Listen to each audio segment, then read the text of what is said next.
A pirâmide de Maslow faz sentido? Naruhodo. Bem-vindo ao Naruhodo, podcast para quem tem fome de aprender. Eu sou Ken Fujioka. Eu sou Altair de Souza. E hoje é dia de quê? Desapontando estudos.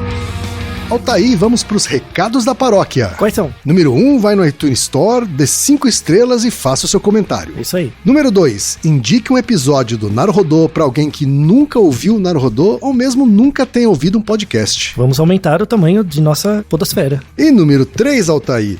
O número 3 é sobre ajudar a manter o Naruhodo no ar, Altair. Isso aí. E para contribuir, basta usar o aplicativo PicPay e assinar o apoio mensal de R$15. São 2 Coca Zero, querido ouvinte. Uma para Altair e uma para mim. E como assinante, além da nossa gratidão, você terá 3 coisas. 1. Você terá acesso ao grupo secreto no Telegram, ou seja, assinante pode conversar com a gente e com a comunidade de ouvintes assinantes. 2. Você terá vantagens especiais. Por exemplo, assinante recebe os episódios no grupo secreto do Telegram antes de todo mundo.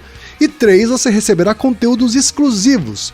Por exemplo, assinante recebe episódios que só são distribuídos no grupo secreto do Telegram. Então é isso. Baixe o aplicativo PicPay e assine o apoio mensal. Com o PicPay você ainda vai poder pagar boleto, transferir dinheiro entre amigos, recarregar celular, sacar o saldo em qualquer banco 24 horas sem taxa. E olha só, no primeiro mês de apoio ao Naruhodo, você ainda tem um cashback de R$15. Isso mesmo, você assina e recebe seus R$15 de volta. Tá? Agradecemos desde já e participem, por favor. É isso aí. Antes da pauta, mais um recado. Naruhodo está abrindo espaço para o podcast das Minas, porque representatividade é importante também na podosfera. O destaque de hoje vai para o podcast Agulhas, comandado pela Fernanda Frias e pela artesã Fá Giandosso. Ouça o recado que elas deixaram para você, ouvinte do Naruhodo, e conheça o podcast Agulhas. Oi, aqui é Fernanda Frias e junto com a minha amiga Fá Giandosso, eu quero convidar vocês para ouvir o nosso podcast Agulhas. Nele, a gente fala sobre todas as venturas e as desventuras de se viver das artes manuais. Falamos sobre empreender, trabalhar de casa, criatividade, costura, crochê, tricô, bordado, tudo sem romantizar ou usar filtro, mas também sempre muito bem-humoradas. Se você é artesã, adora uma manualidade, quer dar boas risadas, vem ouvir a gente. A gente tá no Spotify, iTunes, Deezer, SoundCloud, Castbox, Twitter, Facebook, YouTube, ou seja, não tem como não achar a gente, só procurar podcast Agulhas. Obrigada ao Naruhodo por esse espaço, a gente espera vocês por lá e prepare suas agulhas. E chegamos ao momento Alura, querido ouvinte. Eu sei que nessa época de isolamento social a gente é bombardeado o tempo todo com lives, webinars, cursos, e embora o senso comum tente nos convencer de que estamos em home office, a verdade é que estamos sendo forçados a ficar em casa e tentando trabalhar em meio a uma pandemia. Então meu recado é, antes de mais nada, vá com calma e cuide de sua saúde mental. Dito isso, pode ser sim um bom momento para dar uma acelerada em sua carreira profissional. E é para quem estiver a fim de fazer isso que eu quero falar aqui da Alura, a maior plataforma de cursos online do Brasil. Tem mobile, programação, front-end, infraestrutura de tecnologia, design, user experience, marketing digital, data science, inovação, gestão, tem para todos os gostos. E a Alura não é só uma plataforma. Ela é uma instituição de ensino, ou seja, ela garante a qualidade dos cursos que são produzidos por ela mesma. E funciona de um jeito muito simples. Você tem acesso a mais de 1000 cursos com uma única assinatura. Agora a vantagem, ouvinte Naruhodo tem desconto de R$100. Mas para ter esse desconto, precisa acessar a seguinte URL, anota aí, alura.com.br/promoção/Naruhodo. Repetindo, alura.com.br/promoção/Naruhodo. Altair, temos pergunta de ouvintes, Altair. Uma pergunta vamos falar um pouco de história da psicologia e uma das figuras que mais injustiçadas da história da psicologia moderna, que é o coitadinho do Maslow. Vamos falar dele. Olha só, o famoso Maslow da pirâmide, não é isso, Altair? Isso, exato. Coitado. A gente tem um e-mail, Altair, primeiramente da Natália, que é estudante de psicologia na faculdade Alice de Itabirito, Minas Gerais. Ela diz o seguinte: eu sempre indico no Naruhodô pros meus amigos, já ouvi todos os episódios e conversando com meus colegas de classe falamos sobre a teoria da pirâmide de Maslow aplicada nas organizações. Fico linkando o que escuto nos posts com as teorias aprendidas e me lembrei de um post que você, Altair, fala que Maslow criou a teoria das necessidades, mas quem criou a pirâmide foi outro autor. Para ficar mais didático, quem é esse autor e qual o episódio? Aí temos outra pergunta, Altair, de um ouvinte ilustre, Altair. Muito ilustre. O Fernando Malta, o velho Fencas do SciCast, né? O grande SciCast, fantástico podcast de divulgação científica. Quem não conhece, ouça, hein? Exatamente. O Fernando Malta, ou Fencas, tem 33 anos, é engenheiro ambiental e escreve de São Paulo, capital. Ele diz o seguinte: referente ao episódio sobre a relação de riqueza e felicidade, eu imaginei que seria comentado ao longo do episódio, mas acabou passando ao largo a hierarquia de necessidades ou a pirâmide de Maslow. Ainda que seja disputada e careça de empirismo para ser referendada, a lógica de estabelecer uma hierarquia entre as necessidades humanas desde a nossa própria subsistência mais básica, passando por segurança, relacionamento, estima, até a realização pessoal, é extremamente didática e vai ao encontro do que foi comentado ao longo do episódio. A interpretação a partir da lógica de Maslow, a pergunta realizada seria que, a partir do momento que o ser humano já tivesse recursos suficientes para satisfazer as necessidades mais basilares, o ganho de mais dinheiro seria absolutamente marginal e corroboraria o chavão popular: dinheiro não traz felicidade. Esta viria, sim, de uma infinidade de outros fatores imateriais e, em certa extensão, incompráveis, como o relacionamento com outras pessoas e a própria conquista da autoestima. O que, mais uma vez, também corrobora com o ponto comentado de felicidade relacional e relativa. Um grande abraço pra dupla, um grande abraço pra você, Fencas. Abraço e obrigado. Na verdade, o Fencas está falando de um episódio antigo do Naruhodo, que é o 64, que é se salário maior significa mais felicidade. Vamos deixar na descrição para quem não ouviu. E temos um terceiro e-mail, que é do Gabriel Conte, que é designer, e diz o seguinte: descobri o Naruhodo e já ouvi praticamente todos os programas em uma maratona frenética. Quanto mais ouvia, mais aumentava a vontade de aprender algo novo. Pois por mais triviais que sejam os temas abordados, o embasamento científico e o confronto com o senso comum causam um verdadeiro mind blow. E aí ele diz o seguinte: ouvi tantos programas de uma vez que não me recordo em qual vocês comentaram sobre Maslow e sobre sua teoria e sua pirâmide serem ruins para o estudo de necessidades e motivações. Eu sou estudante de publicidade e o tema já foi abordado em sala de aula. Mesmo tendo que aprender a respeito para cumprir o cronograma acadêmico, nunca me caiu bem a ideia de que necessidades possam ser hierarquizadas. E me incomoda muito a ideia de que essa pirâmide seja tão consagrada, aceita e não questionada em meu curso, mesmo com tantas divergências no meio acadêmico a respeito do assunto. Gostaria muito de ter mais embasamento sobre o assunto e levar essa discussão para dentro da sala de aula. Um abraço e continue com esse trabalho incrível que vocês fazem. Altair, afinal de contas, Altair, a pirâmide de Maslow é do Maslow ou não é? Então, você já ouviu falar, né, da pirâmide? Aliás, quem fez faculdade de comunicação inevitavelmente passa pela pirâmide de Maslow. Sim, comunicação, publicidade, administração, economia um pouco, né? Todo mundo dessa área mais organizacional, relações públicas, enfim, todas essas áreas já ouviram falar. Mesmo dentro do curso de psicologia aplicada à publicidade, a qualquer área dessas, já deve ter ouvido falar da pirâmide de Maslow e mesmo fora da disciplina. Eu gosto muito do Maslow, tá bom? Muita gente fala que ele é desatualizado, que ele é meio picareta. É um grande engano frente ao legado que o Maslow deixou, né? Abraham Maslow. Vamos falar um pouco da história dele. Na verdade, o Maslow se ferrou porque ele era uma pessoa legal demais. Né? E também porque as pessoas não leem os textos originais, só leem textos de outras pessoas que citaram os textos originais. E aí a gente cai. Por que esse episódio é um Desapontando Estudos? Pra mostrar a sacanagem que fizeram com o coitado do Maslow, né? Basicamente isso, né? Então pegaram o estudo dele, aí meia dúzia leu, passou pra frente o telefone sem fio e a coisa foi, e aí gerou essa mixórdia que coitado, sabe? Coitado do Maslow. Eu fico tão desgraçado da cabeça. Eu me identifico com o Maslow. O Maslow é um representante importante. Vamos então salvar a reputação do Maslow aqui, ó. Bom, é que salvar a reputação, coitado. Ele não tem uma reputação pra ser salva. O problema são os outros. sabe? O problema, é o medo que eu tenho, assim, eu tenho muito medo que eu fale alguma coisa num episódio e caia na mão de um coaching quântico, um coaching desses de empresa, e ele transforma isso numa lorota. O que aconteceu foi exatamente isso que aconteceu com o Maslow.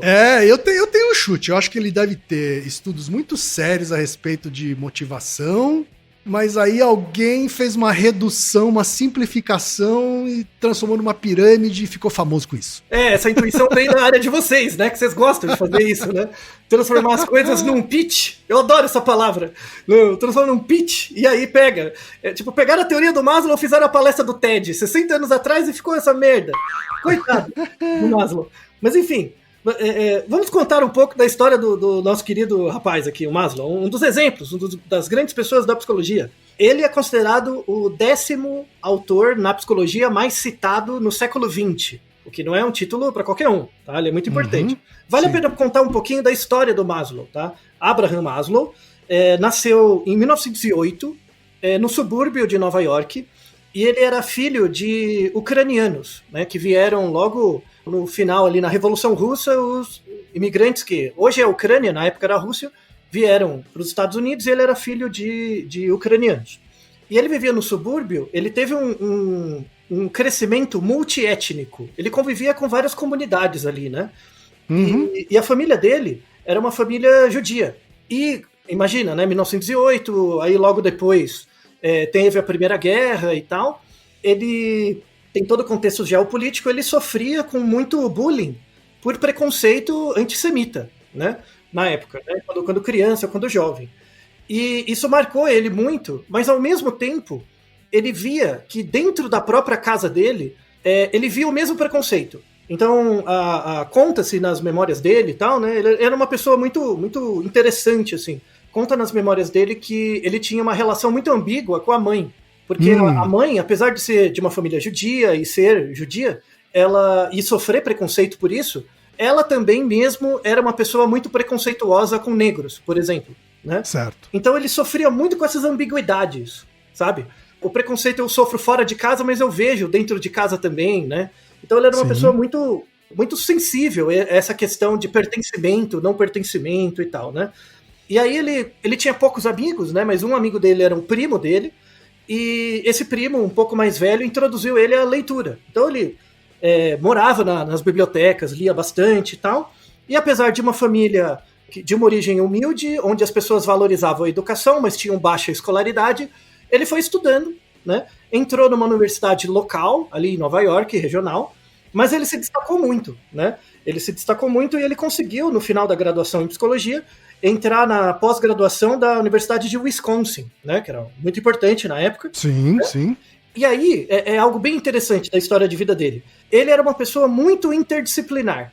Tá? Só ele tinha um interesse pelo estudo do comportamento mesmo, assim, não pelas igrejinhas da psicologia que desde aquela época já existiam, né? Na verdade estavam se instaurando, né?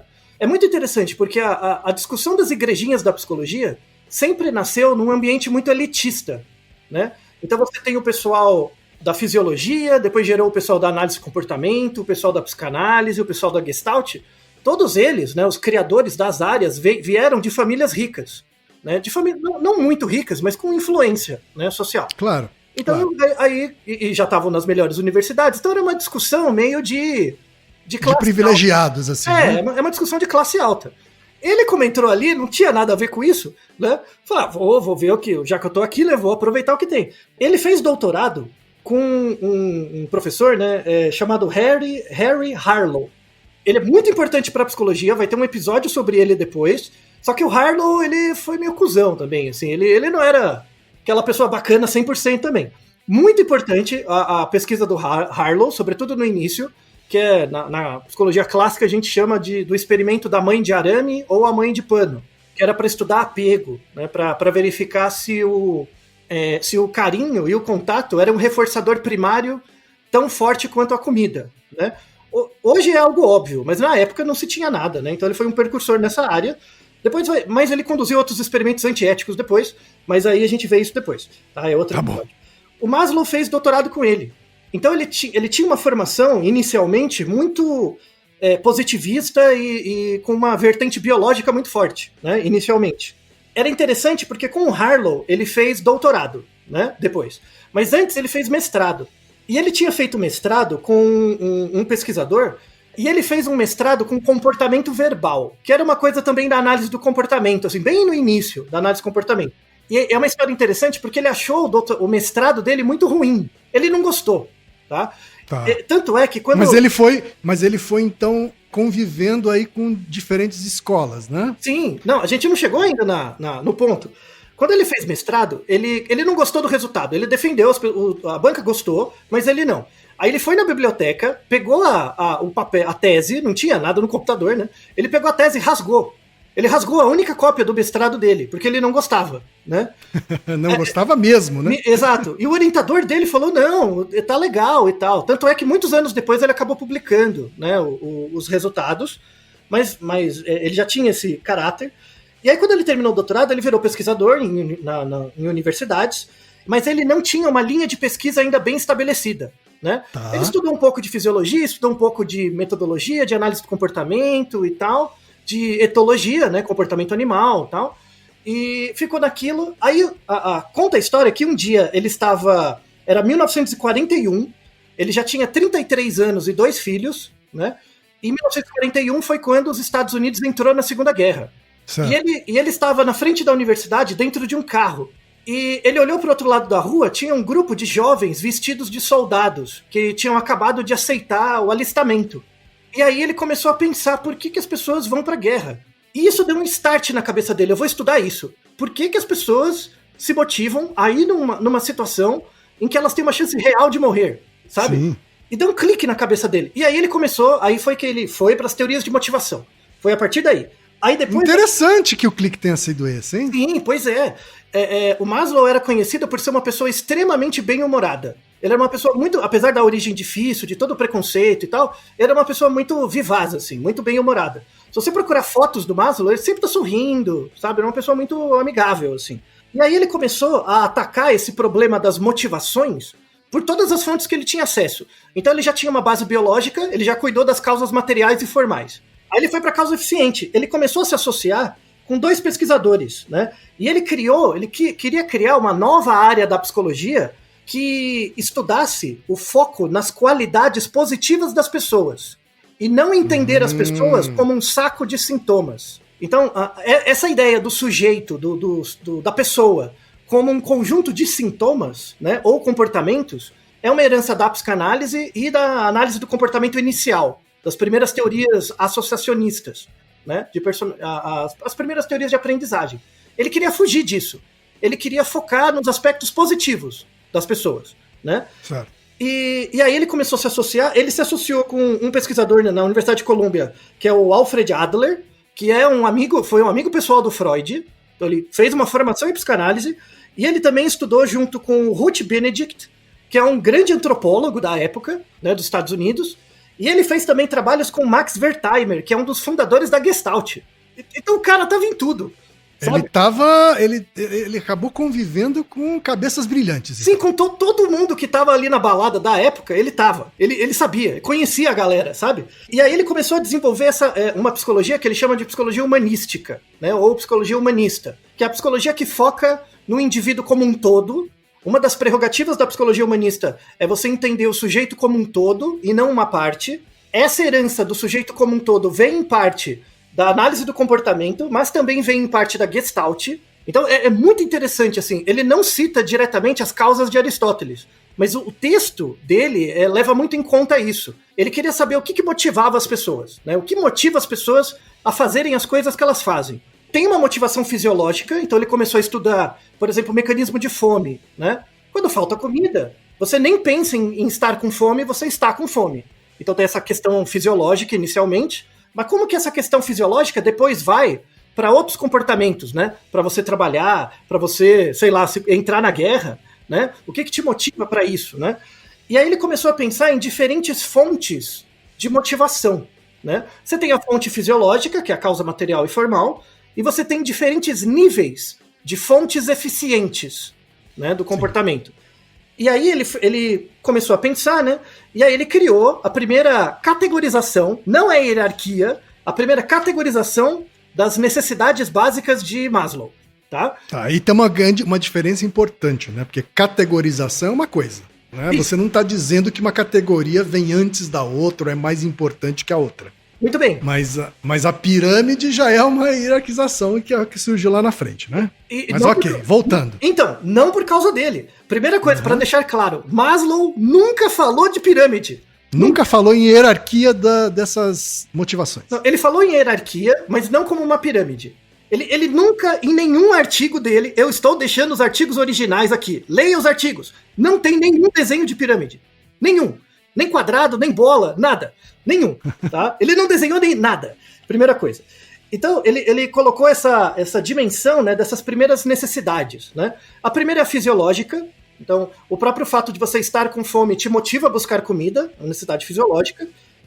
Você tem a necessidade por segurança, por se sentir seguro e estável, né? Não ter nenhum agente externo te ameaçando, é um outro nível. A partir daí você tem a necessidade de atenção social ou de pertencimento. Então imagina um indivíduo, né? O indivíduo primeiro ele olha para ele mesmo e parece que tá tudo bem, não tá machucado, não tá com fome, não tá com sede, tá tudo bem. Depois ele vai olhar, ele olha para ele mesmo primeiro, depois ele olha para fora e aí ele vê se não tem ninguém ameaçando ele, se tá tudo certo. A partir do momento que isso traz essa tranquilidade inicial, ele vai buscar contato. Isso é uma outra necessidade, uma busca de contato, de pertencer a um grupo, de saber quem ele é. Isso é uma busca também que o Maslow coloca como inata, assim, né? Ele considera já o ser humano um ser social. Isso, exatamente. Tem uma necessidade. Isso vem dos macaquinhos, do estudo com o Harlow, tá? De macaquinhos também, essa necessidade social de contato, né? A partir daí, vem outras necessidades. Uma delas é a necessidade de autoestima. Que aí, esse conceito de autoestima do Maslow deu no Bandura a ideia para autoeficácia. Autoestima é a capacidade de você se sentir capaz de fazer algo, tá? Muito parecido com a do Bandura, tá? De autoeficácia. Verdade. Essa ideia de autoestima. Não é você falar, eu sou legal, não é isso. É uma motivação. Então imagina que você aprende a cortar lenha, e aí você corta a lenha de uma forma cada vez mais eficiente. Você vai ficar motivado a cortar cada vez mais lenha por um tempo. Para mostrar, olha, eu tô conseguindo fazer, que legal. É muito uma estratégia de aprendizagem. E a última fase é a fase de autorrealização ou autoatualização. Então, Maslow nunca colocou isso como uma hierarquia. Primeira coisa. A única analogia que ele fez, e depois, 10 anos depois, ele se arrependeu dessa analogia, ele nunca fez uma analogia com uma pirâmide. Ele fez uma analogia com uma escada. Escada, tá? Então imagina uma escada de parede, em que cada degrau é uma necessidade. Então o degrau mais baixo é a fisiologia, depois vem a segurança, a atenção social ou pertencimento, autoestima e autorrealização. Isso não afunila, é a primeira coisa. E ele por que ele usou uma escada? Porque às vezes, quando você sobe a escada, você não precisa passar por todos os degraus, você pode pular degrau. Tá? Então não é uma hierarquia fixa. Né? Ela varia, depende do contexto, tá? Sim. Você não é um ser de... Mas eu até entendo por que ele se arrependeu depois, porque a escada acaba dando uma ideia de em cima e embaixo. Pois é. Na verdade, o que ele queria mostrar é que essas necessidades, elas não têm intersecção, necessariamente. Você tem dentro de você, ele descrevia como módulos, você tem módulos para cada tipo de necessidade motivacional, mas eles não se misturam. Tá? Essa é a ideia. Você tem um módulo... porque se fosse uma coisa, um desenho na horizontal, talvez fosse mais justo. Então, mas aí ele tentou fazer um desenho, ele desistiu e não fez desenho nenhum, ficou no texto. Né? Certo. Aí o que aconteceu? Essa ideia do Maslow é muito boa. Não parece boa? Te escreve legal, né? Ela é muito catchy, bem como o Fencas falou, assim, ela é muito intuitiva, né? E o Maslow era boa praça. Conversava com todo mundo, né? Dava ideias para os outros, cantava pedra de pesquisa para os outros. Aí ele conheceu um rapaz chamado Douglas McGregor. Esse era um rapaz que não era da psicologia, ele era da administração. Tá. Então tomou um café com o cara, sabe? Sabe essas pessoas no LinkedIn que chegam para você, queria trocar uma ideia com você, aí vai trocando a ideia e tal. Ele era um desse. Trocou umas ideias, o Maslow, gente boa, o cara também, muita gente boa, tal. E o Maslow influenciou muito esse McGregor, ele gostou das ideias do Maslow. Falava, vou usar essa ideia no meu trabalho, né, em administração. O McGregor, ele foi um dos fundadores, isso era o primeiro artigo dele é de 1944, tá? Então, o artigo do Maslow, em que ele fala da teoria de necessidades, é de 1944. O primeiro artigo do McGregor é de 1945, logo depois. E o McGregor, ele é um dos fundadores da psicologia aplicada à administração. Na verdade, ele deu uma base para o surgimento do que a gente entende por RH hoje, né, os recursos humanos. Tá? O comportamento organizacional na administração. O McGregor, depois, muitos anos depois, 1960, ele escreveu um livro que chama O Lado Humano da Organização, em que você lê o texto, é o Maslow copiado. Mas copiado, assim mesmo. Tem frases parecidas, sabe? Assim, de tanto que não é plágio, mas de tanto que esse McGregor foi influenciado pelo Maslow, sabe? De tanto que ele gostou das ideias. E o McGregor, ele achava que você ter um emprego era parte da sua identidade. E você só poderia ser feliz ou alcançar a autorrealização por meio do trabalho, né? Isso era uma sacada do McGregor, mas não do Maslow. Beleza, né? Aí tava bem e tal.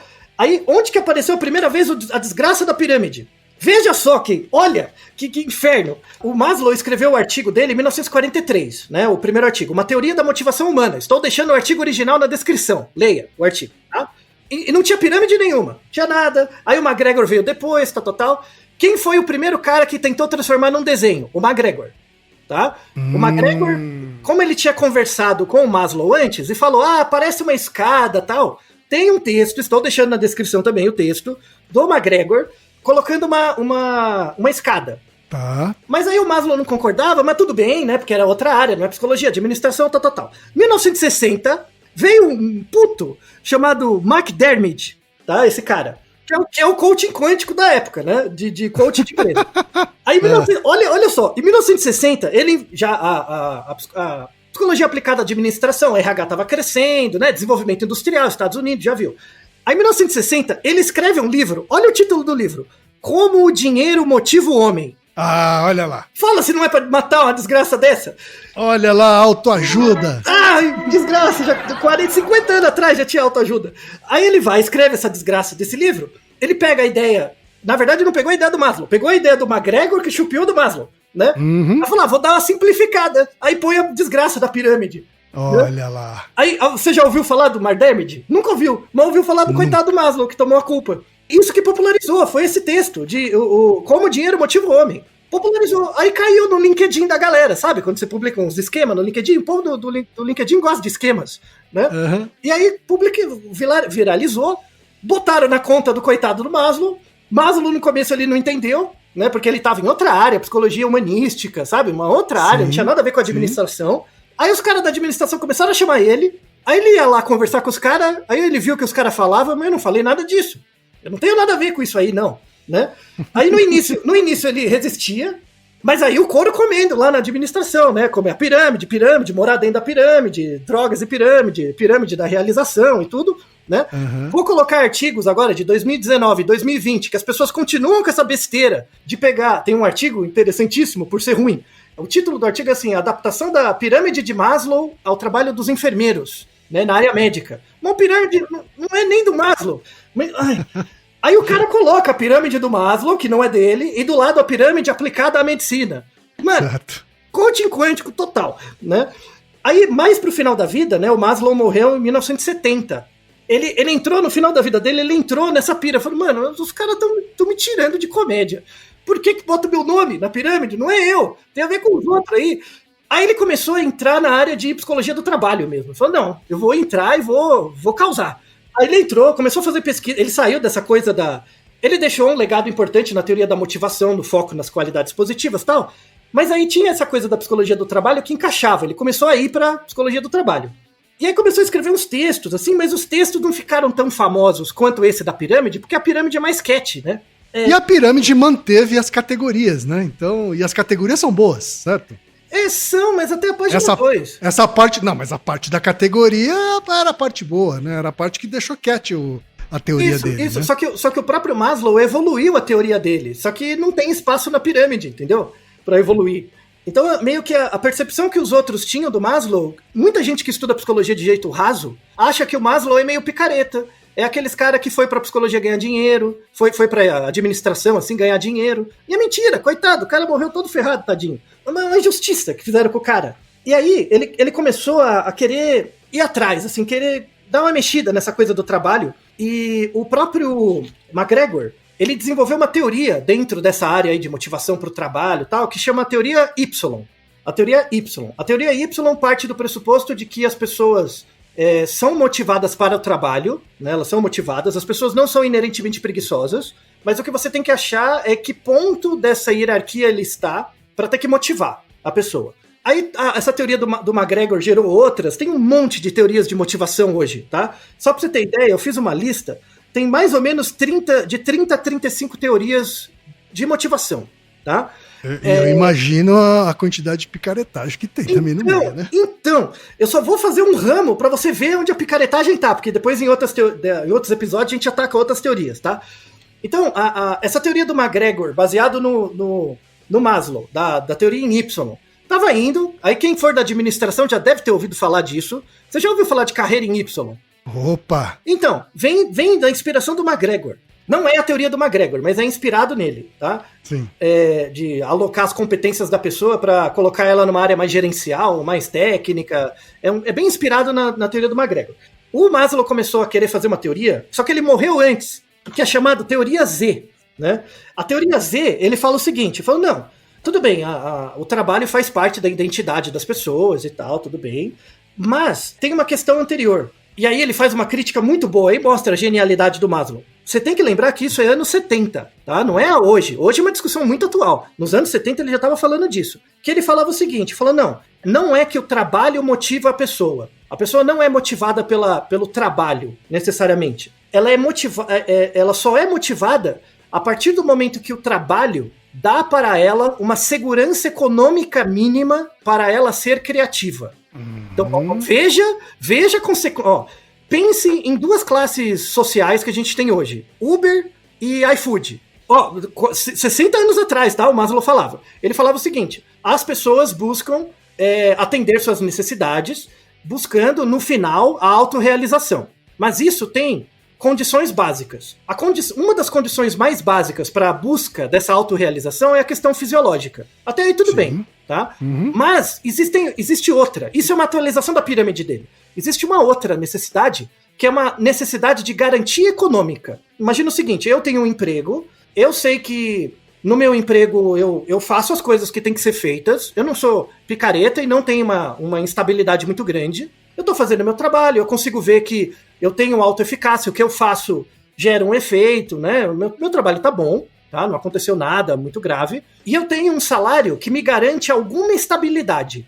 Certo. Você tem que ter essa necessidade de estabilidade do trabalho, do salário garantida, para aí conseguir ser criativo e buscar a autorrealização.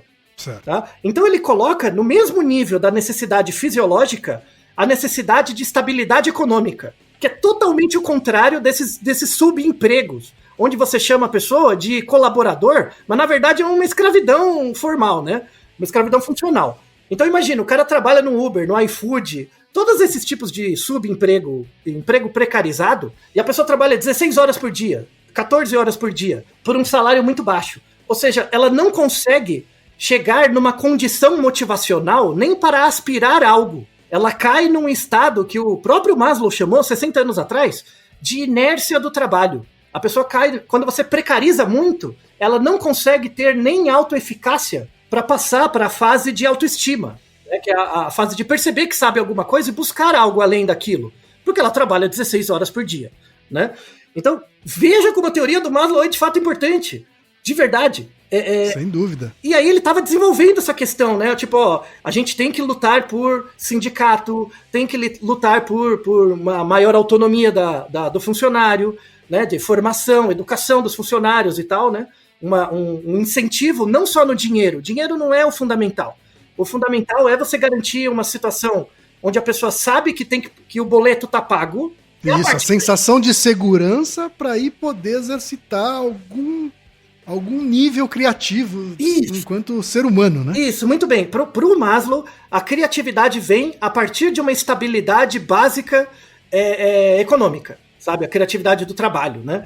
E um cara que concordava muito com o Maslow, porque o Maslow conhecia todo mundo, era o Bion, que temos o nosso Naruhodo sobre se o medo influencia, né, aumenta o resultado do trabalho, né, aumenta a produtividade. O Maslow e o Bion conversavam. Então, ele tinha muitas... E a teoria dele é uma teoria muito atual. Só que ele morreu antes, coitado, né? Então, além de botarem na conta dele uns negócios que não era dele, além de taxar o cara de picareta, né? Ainda o cara tava criando uma teoria super atual que encaixa hoje, mas morre, né? Uhum. É injusto, não é? Não é injusto? Eu acho injusto. A vida foi injusta com o Maslow, hein? Foi injusto, cambada de putos, que fica aí roubando a ideia dos caras. O problema não é roubar a ideia, o problema é transformar numa homeopatia, sabe? Num negócio zoado. Ai, eu gosto do Maslow, eu sou fã do Maslow, assim, esse episódio é homenagem a ele, muito tempo atrasado, onde quer que ele esteja. Maslow, você é bacana, contribuiu na minha formação como etólogo, li muitos seus artigos sobre comportamento animal, muito importante, verdade seja dita. E as pessoas do Brasil não conhecem o Maslow, não leem os trabalhos originais dele, estamos deixando na descrição alguns. Aí tem críticas ao pensamento do Maslow, claro, né, tem críticas, né. Que é normal, né? Comum, normal e tal, né. Como a teoria de motivação é uma bagunça, tem muitas teorias, tá? Só fazendo um resumo, só para dar os nomes, você tem uma classe de teorias da motivação que são chamadas teorias conteudistas, que ela diz que a fonte da motivação está dentro de você e eu tenho que saber quais são as fontes de motivação, tá? A teoria do Maslow é uma dessas, né? Então as motivações estão em você. Tem a teoria do Herzberg, que é a teoria de 2 fatores, que é muito usada em RH. A teoria do ERG, né, ERG, que é a existência, relacionamento e crescimento, muito usado por coaching também. É uma adaptação da teoria do Maslow. E uma teoria que é usada na academia até hoje, que é a teoria da autodeterminação. Ela está dentro do mesmo grupo, né? Só que ela vem já dos anos 80, e em que ela fala que você se torna a motivação para alguma coisa, ela sempre vem de fora para dentro. Fora questões fisiológicas, todo o resto vem de fora para dentro. E aí ele descreve 5 fases para você se motivar para algo. E são necessidades inatas, assim, né? A gente tem uma necessidade inata de autoeficácia, uma necessidade de se relacionar com os outros e uma necessidade de ter autonomia ou autorrealização. Você vê que é muito parecido com Maslow, tá? Sim. Aí eles desenvolvem questionário, tem várias coisas, e tem um questionário para identificar qual o grau de motivação que a pessoa está num certo momento. Muita gente na educação física usa isso para ver o quão motivado para o esporte, para a atividade física você tá. Só para dando os nomes, né? A primeira fase da motivação pela autodeterminação é chamada regulação externa, tá? Então, por exemplo, eu tenho que ir na academia porque o médico falou que eu tô com um problema, sabe? Eu tô hipertenso, eu tô com algum problema, então eu preciso fazer exercício. Isso é motivação externa, tá? Regulação externa. Você não quer ir, você vai porque é um remédio. Então, se ir na academia é um remédio, quando você melhorar, entre aspas, você para de ir na academia. Isso acontece com regulação externa. Isso vale para dieta. Você tá com um desbalanço nutricional, vou te dar uma dieta. A pessoa que incorpora isso, ela incorpora como um remédio. Sim. Eu faço a dieta, perco peso, melhoro lá meus indicadores bioquímicos e aí eu paro de fazer porque eu não preciso mais do remédio. Então, pessoas que têm regulação externa por exercício ou dieta, não dá muito certo, vira efeito sanfona e não dá certo. A segunda fase é chamada de regulação introjetada, que é quando a pessoa começa a fazer a atividade física, no caso, mas ela atribui a alguma coisa. Então, eu tô vindo aqui na academia por causa do médico. Então ele coloca isso na conta do médico, mas ele não deixa de ir. Tipo, a pessoa não percebeu que está se motivando internamente.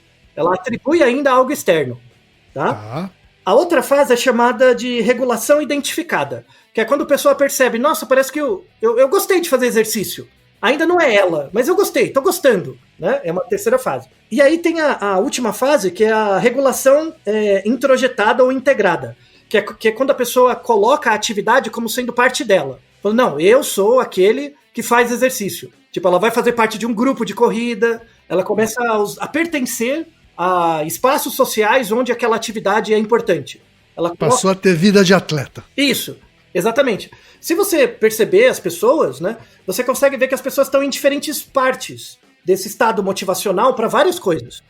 No caso, para fumar, para deixar de fumar, no caso, né, ou para atividade física, para dieta, para uma série de coisas. Então, a teoria da autodeterminação é uma das teorias mais modernas, mas bebe totalmente no Maslow. O Maslow só não tornou a teoria dele mais rígida porque ele morreu antes, coitado. Tá? E aí tem várias outras, teorias de incentivo, teorias racionais, que aí é coisa de economista que acha que sabe psicologia, que é a teoria do homo econômicos, né? Que as pessoas são motivadas pelos seus próprios interesses. Obviamente não faz nenhum sentido, o Kahneman veio, já tirou isso aí nem é teoria mais. Teoria do autocontrole, que é mais ligada à análise de comportamento, e tem um monte. Para encerrar, acho que a gente conseguiu descrever, por exemplo, a importância do Maslow. E a influência que ele teve, né? Sim, a influência que ele tem na psicologia moderna, tirar um pouco do ranço dele, ele não tem nada a ver com a pirâmide, vieram de outros, ele nunca pensou numa hierarquia das necessidades, então são entidades diferentes que se relacionam. Talvez uma coisa que ajude, uma imagem assim, que possa ajudar, é você pensar cada degrau como se fosse um círculo, e esses círculos ficam numa espécie de mandala, sabe? Em que eles se ligam, ou seja, eles têm relação, mas não de um nível crescente ou decrescente. E a mensagem final do Maslow, né, que foi assim, no final da vida dele, ele foi para duas áreas. Uma é essa área de psicologia do trabalho, e que a grande sacada dele, dessa teoria Z, é de que você só consegue desenvolver potencialidade e criatividade nos funcionários a partir de uma estabilização da situação financeira.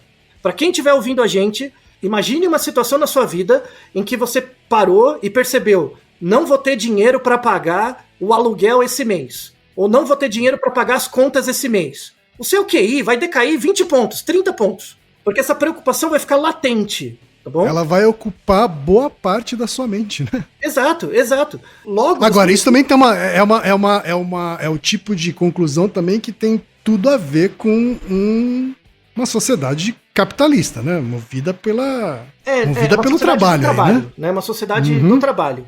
O problema, assim, não é ser uma sociedade capitalista. O problema é ser uma sociedade baseada na desigualdade. Esse é o ponto, sabe? Uma sociedade... É possível fazer uma sociedade capitalista com muito menos desigualdade que a gente tem agora. O problema é que a força motriz social, pelo menos no Brasil, é para separação, para o aumento da desigualdade. E mesmo o Maslow coloca que o aumento da desigualdade vai gerar uma perda de criatividade. Ele falou isso nos anos 60, velho. Mas é porque o aumento da desigualdade vai colocar pessoas em situação de fragilidade econômica. Logo. E aí ela vai ter essa instabilidade econômica, né, que é tão necessária para ele poder exercer o aspecto mais criativo do ser humano. Isso, que no final vai gerar o quê? Autoritarismo. Ele escreveu isso 50 anos atrás. Autoritarismo. O pensamento autoritário. O pensamento autoritário emerge da incapacidade das pessoas pensarem na sua própria condição, criarem uma autorrealização necessária e começarem a seguir coisas prontas. Uma coisa que dava muito medo para ele foi a eleição do Nixon nos Estados Unidos. Que o Nixon era um picareta, né? Que depois ele saiu, mas o Nixon era meio picaretão, assim. Mano, tá acontecendo hoje de novo. Sabe, pela precarização das relações de trabalho, as pessoas ficam estereotipadas, sabe? O Maslow cantou uma pedra genial, sabe? As mensagens que ele deixa. E para além dessa psicologia do trabalho, ele tentou identificar o que seria uma pessoa que busca autorrealização. Então imagina uma situação em que você tem uma sociedade em que as necessidades fisiológicas estão ok, saneamento básico, tá tudo bem, né? As pessoas têm uma atividade, né? Então elas têm segurança, pertencem a grupos, né?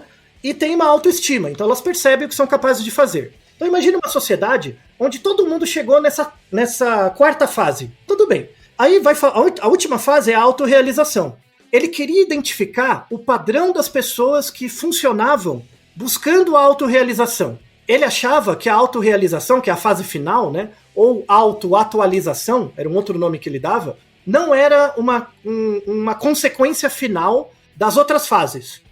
Então, ele achava assim que, de uma forma mais ou menos linear, você passa da fisiologia para a segurança, para atenção social, pertencimento e autoestima. Todo mundo tem potencial de chegar aí. A autorrealização é para poucos. Ele achava que aí tem uma causa material que faz com que algumas pessoas, de fato, desenvolvam autorrealização. E ele achava que era um atributo presente em apenas 5% das pessoas. E aí ele fez um trabalho antropológico, daí a importância do Wertheimer e do Benedict. Ele fez um trabalho que na antropologia a gente chama de o método de análise biográfica. É você tentar fazer uma análise da biografia de pessoas muito eminentes. Então, ele identificou pessoas, por exemplo, o Albert Einstein, um exemplo, William James, a Eleanor Roosevelt. Ele identificou pessoas notáveis, assim. Várias personalidades, né, sociais, e ele identificou essas personalidades e via que padrões de vida essas pessoas tinham para buscar a autorrealização. E aí ele fez uma pesquisa antropológica mesmo, né? E ele descobriu algumas características. A característica de uma pessoa que busca a autorrealização, né? É uma pessoa centrada na realidade. Tipo, ela quer saber as coisas, ela não quer acreditar. Tá? Uma pessoa centrada na realidade. É uma pessoa centrada em problemas como algo que necessita de uma solução. Então, as pessoas veem esse tipo de pessoa, ela não vê o problema como algo que está atrapalhando. Ela vê o problema como algo que demanda uma solução. E ela pode ser capaz de achar essa solução. São pessoas que admiram a solidão, que têm poucos amigos e poucas amizades, e as amizades muito profundas. Assim, são pessoas que têm autonomia, né? Autoautonomia, e têm resistência à aculturação. São pessoas que tentam evitar se ajustar ou pertencer a grupos de forma fácil. E são pessoas com um senso de humor muito voltado para eles mesmos. Fazem muita piada deles mesmos. E são pessoas que têm muito respeito e humildade pelo conhecimento e por outros. Essas são as características das pessoas que ele julgava serem pessoas... Tirando essa última característica, eu tava imaginando uma pessoa meio arrogante e antissocial. Então, soa à primeira vista, mas a visão que tem dela é essa. Mas, na verdade, é uma pessoa que tem profundo... Ela é muito voltada para dentro, né? Ela tem um profundo interesse pelo autoconhecimento e pelo conhecimento que os outros têm. Essa é uma pessoa, né, nessa descrição antropológica assim, dele, é uma pessoa que tem muito mais alteridade do que empatia. Ele parte do pressuposto que ele não conhece o outro e tenta conhecer, ao invés de pensar que ele sabe como os outros se sentem. Por isso que soa arrogante, assim. Mas ele tá querendo dizer que essas personalidades que ele pesquisou eram pessoas que estavam mais próximas do nível da autorrealização? Isso, elas são pessoas que pautaram sua vida buscando essa autorrealização. E ao mesmo tempo essas pessoas têm defeitos, né? Os principais defeitos são pessoas que sofrem cronicamente com culpa e ansiedade e têm momentos pontuais de raiva, eventualmente. Se você pegar a biografia do William James, do Einstein, da Eleanor Roosevelt, por exemplo, tem várias situações em que essas coisas acontecem. O interessante de descrever esse processo, assim, muita gente tentou replicar, não deu certo. Na verdade, o Maslow, ele não estava tentando fazer uma coisa científica, necessariamente. Ele estava tentando descrever um fato social, pegando bem o espírito do Weber, assim. Existe na sociedade atual uma persona, né, potencial de um indivíduo social que encaixa com essas características. E que não é necessariamente eu ou você, mas é um fato social. Né? Existe uma potencialidade, se a sociedade se modificar, para aparecerem pessoas que são assim. Essas pessoas são as pessoas que, na opinião do Maslow, são aquelas que são capazes de gerar mudanças para garantir para todos a aquisição dos 4 níveis iniciais de motivação. Então, se você tiver pessoas, um grupo pequeno de pessoas eminentemente comprometidas com a autoatualização, e elas chegarem a posições relevantes, elas vão garantir uma garantia fisiológica, de segurança física, de pertencimento e de autoestima para toda a sociedade. Ele achava isso, que era esperado que tivesse esse lugar. A crítica que fazem a ele é que isso não é científico, na verdade é uma descrição muito mais cultural, e o que aconteceu de novo com o Maslow, pensa o bicho azarado. Pegaram ele e falaram, vou pegar isso aqui, primeiro, desculpa, desgraça. O Maslow descreveu isso, né, essa persona da autorrealização. Aí nos anos 80 e 90, veio uma galera da teoria de motivação ligada à administração, ligada à psicologia que quer ganhar dinheiro, pegaram essa descrição e falavam, não, essas características são as características modelo para todo mundo. Todo mundo pode ser assim, né? Uhum. E aí isso deu origem a uma área que é uma vergonha na psicologia, que depois a gente vai fazer um episódio sobre, que chama o quê? Psicologia positiva. Qual é a ideia geral da psicologia positiva? É uma área, um campo da psicologia que foca nas qualidades positivas das pessoas. Ou seja, eles pegam o mesmo nome do Você pode ser o que você quiser. Isso. Não, é aquela coisa. O seu potencial está dentro de você. Você só precisa chegar lá. Coitado do Maslow. Maslow nunca falou isso. Ele falou que a sociedade tem que evoluir para possibilitar a chegada dessas pessoas e a garantia, por meio do trabalho dessas pessoas, da igualdade de todos. Não é todo mundo. Na verdade, ele partiu da premissa de que só 5% tinha esse potencial, né? Isso. Aí os desgraçados da psicologia positiva pegam e acham que isso serve pra todo mundo. Você vai massacrar a sociedade a viver uma vida que essas pessoas não merecem. Mas, Altair, se você fala que é só pra 5%, você vai vender pouco livro e pouca palestra. Então, você tem que falar que é pra todo mundo. O Maslow vou reprogramar seu DNA pra você ser uma pessoa com uma autorrealização grande. Vai se catar. Não. Eu fico pistola. Eu espero que esse episódio tenha sido ilustrativo para as pessoas lerem os artigos originais dos clássicos da psicologia. Não pega esses livros aí, Psicologia Aplicada à Administração, a qualquer coisa. É bullshitagem, tá? Não. Do mesmo jeito que você tem no marketing, você tem o Kotler. Esses livros de psicologia aplicada às coisas é o Kotler da psicologia, sabe? Cheio de esquema, quadro, que não serve para nada. Só serve para pintar, né? Para fazer desenho. Tá? Então, esse episódio, muitos anos atrasado, é uma homenagem ao Maslow, monstro, pai das teorias modernas de motivação, que infelizmente foi muito mal usado por várias outras linhas da psicologia, muito mal compreendido, mas no fundo era uma pessoa bacana e que merece ser admirado e muitas pessoas, espero que o máximo possível de pessoas saiba mais sobre a história dele. A gente já falou em vários Naruhodos essa frase, né? Se a única ferramenta que eu conheço é um martelo, tudo no mundo parece um prego, não é? Você já ouviu essa frase? Sim, já usei, inclusive. Já usou, não é? Quem falou essa frase? Foi ele? Foi, Maslow. Né? E num Olha artigo, 1966, tanto é que as pessoas cunharam essa frase e é chamado martelo de Maslow, né? Olha só! Só que aí o martelo de Maslow foi uma crítica, tipo, fizeram uma chacota com ele mesmo. Tipo, ele ficou puto com esse martelo de Maslow. Por quê? Se a única ferramenta que eu conheço é o martelo, tudo no mundo parece um prego, não é? Qual é a única coisa da teoria deles que conhecem? A porra da pirâmide. Sim. Ou seja, não usaram a teoria do cara direito. Veja que triste. Até da piada fizeram mal pro cara, coitado. Então é isso. Fica aqui a nossa homenagem ao Maslow. Isso. Esse injustiçado pela vida. Pois é. Esse episódio abre espaço para vários outros episódios sobre o tema, porque o Maslow conheceu muita gente. Com o tempo, vamos desbravar a network do Maslow. Tá certo, então, tá aí. E Naruhodô, ilustríssimo 20. E você já sabe, aqui no Naruhodô, quem faz a pauta é você. Você tem alguma pergunta pra gente ou quer comentar algum episódio? Escreva pra nós. podcast@naruhodô.com.br. Repetindo? podcast@naruhodô.com.br. E lembre-se, mande nome completo, idade, profissão e a cidade de onde você está falando. É isso aí. Naruhodo. Esse podcast é apresentado por b9.com.br.